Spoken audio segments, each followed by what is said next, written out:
আসসালামু আলাইকুম সুপ্রিয় দর্শক, চলে আসলাম এইমাত্র পাওয়া আগামীকাল 30 এপ্রিল 2026 বৃহস্পতিবারের ঝড় বৃষ্টি, নিম্নচাপ, কালবৈশাখী, বজ্র বৃষ্টি এবং আবহাওয়ার খবর নিয়ে। দর্শক, গত কয়েকদিন টানা বৃষ্টির পর অবশেষে সুখবর জানালো আবহাওয়া দপ্তর। আগামী 3রা মে থেকে কমতে পারে সারা দেশের বৃষ্টির প্লবনতা। এদিকে আগামীকাল 30 এপ্রিল 2026 বৃহস্পতিবারের আবহাওয়ার পূর্বাভাসে দুঃসংবাদ জানালো আবহাওয়া দপ্তর। আগামী 24 ঘন্টায় দেশের দিকে দেয়া আসছে কালবৈশাখী ঝড় এবং ভয়ানক বজ্র সহ ভারী থেকে অতি ভারী বৃষ্টি। ইতিমধ্যে চট্টগ্রাম, কক্সবাজার, মোংলা ও পায়রা সমুদ্র বন্দরে অব্যাহত রয়েছে 3 নম্বর সতর্ক সংকেত। এছাড়া আগামী 24 ঘন্টায় ঢাকা, ময়মনসিংহ, খুলনা, বরিশাল, চট্টগ্রাম ও সিলেট বিভাগের অনেক জায়গায় এবং রংপুর ও রাজশাহী বিভাগের কিছু কিছু জায়গায় অস্থায়ীভাবে দমকা বা ঝড়ো হাওয়া এবং বিদ্যুৎ চমকানো সহ হালকা থেকে মাঝারি ধরনের বৃষ্টি এবং বজ্র সহ বৃষ্টির পূর্বাভাস জানিয়েছেন আবহাওয়া দপ্তর। আবহাওয়া দপ্তর আরো জানিয়েছেন, সেই সাথে ঢাকা, বরিশাল, চট্টগ্রাম ও সিলেট বিভাগের কোথাও কোথাও হতে পারে মাঝারি ধরনের ভারী থেকে অতি ভারী বর্ষণ। তো দর্শক, জানিয়ে দিব আগামীকাল 30 এপ্রিল 2026 শনিবার কেমন থাকার সম্ভাবনা রয়েছে দেশের 8 বিভাগের 64 জেলার আবহাওয়া পরিস্থিতি। দেশের কোন কোন জেলায় হতে পারে ভয়ানক বজ্র সহ তীব্র ঝড় বৃষ্টি, কি জানা যাচ্ছে বিভিন্ন ঝড় বৃষ্টি স্যাটেলাইট রাডারগুলো থেকে। তো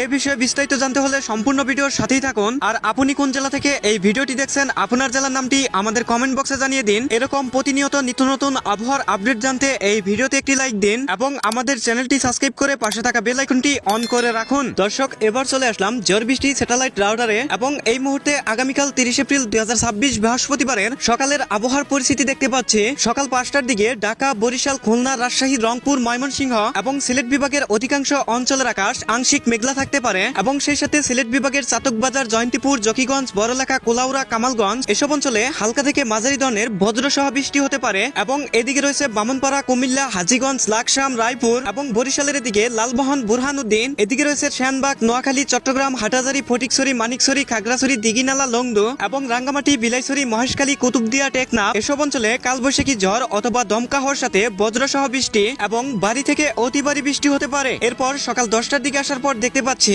সকাল 10টা থেকে দুপুর 12টার মধ্যে দেশের প্রায় সবগুলো অঞ্চলের আকাশ আংশিক মেঘলা হয়ে যেতে পারে এবং সেই সাথে দেশের অধিকাংশ অঞ্চলে হালকা থেকে মাঝারি ধরনের বৃষ্টি হতে পারে। তবে চট্টগ্রাম বিভাগের মহেশখালী, টেকনাফ এবং এদিকে রয়েছে খুলনা, বরিশাল, ঢাকা ও রংপুর বিভাগের অধিকাংশ অঞ্চলে কালবৈশাখী ঝড় অথবা ঝড় দমকা হওয়ার সাথে ভয়ানক বজ্রসহ বৃষ্টি এবং সেই সাথে কিছু কিছু অঞ্চলে বিক্ষিপ্তভাবে ভারী থেকে অতি ভারী বৃষ্টি হতে পারে। এরপর বৃহস্পতিবার দুপুর 3টার দিকে আসার পর দেখতে পাচ্ছি দুপুর 3টার দিকে চট্টগ্রাম বিভাগের অধিকাংশ অঞ্চলের আকাশ আংশিক মেঘলা এবং সেই সাথে 2-1 অঞ্চলে হালকা বৃষ্টি হতে পারে এবং বরিশাল বিভাগের বরিশাল, মির্জাগঞ্জ, কলাপাড়া, পাথরঘাটা, মাতবাড়িয়া সেই সাথে ঢাকা বিভাগের মুকসেদপুর, ফরিদপুর, সাবালিয়া, নাগরপুর, টাঙ্গাইল, কালিহাতী এদিকে রয়েছে কাপাসিয়া, নরসিংদী এবং সেই সাথে সিলেট, ময়মনসিংহ